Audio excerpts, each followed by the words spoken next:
Our GMA cover story, the future of the British Commonwealth after Queen Elizabeth.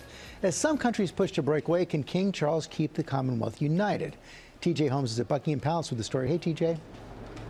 Hey there, George. Yes, we call him, of course, the King of England, but you can also call him the King of Jamaica, the King of the Bahamas, King of Belize, King of St. Kitts. Yes, he is the head of state of at least 14 other countries, the so-called Commonwealth realms. And now there is not new debate, but renewed debate about whether or not he should remain some of theirs king, and also if they should remain his unwilling subjects. The new King Charles is not only King of the United Kingdom, he's also now the head of state of 14 other Commonwealth realms. His ascension to the throne has reignited the debate as to whether a British monarch should rule these far-flung countries.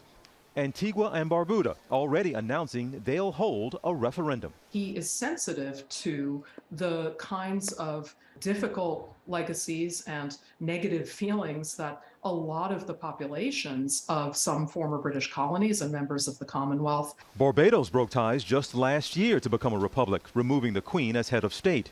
And during William and Kate's controversial Caribbean tour this year, other island nations signaled they might do the same. The Jamaica that they encountered today is a very different place that has been very open about the ways in which slavery and colonialism impoverished the country and held it back. When William and Kate went, they're walking into a completely different situation. They were not welcomed. While Canada has proclaimed Charles as their king, he was criticized back in May for acknowledging but not apologizing on behalf of the UK and the former British Empire for its historical treatment of Canada's Indigenous peoples. We must find new ways to come to terms with the darker and more difficult aspects of the past, acknowledging, reconciling, and striving to do better. As the new leader of the Commonwealth, King Charles now heads an organization that represents 2.5 billion people. The Commonwealth is a voluntary association of 56 independent countries, the majority of which are former British colonies. Membership grew under the Queen as the modern monarchy promoted equality, reducing poverty and funding education. 2 new countries joined just this year.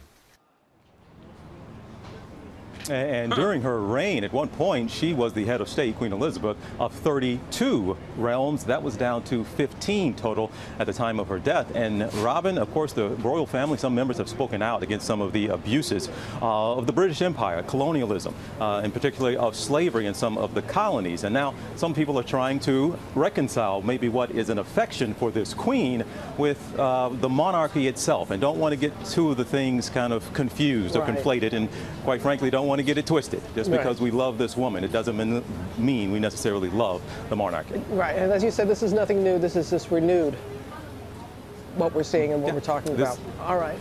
Hey, TJ, glad you made it there to London. Thank you so much. All right.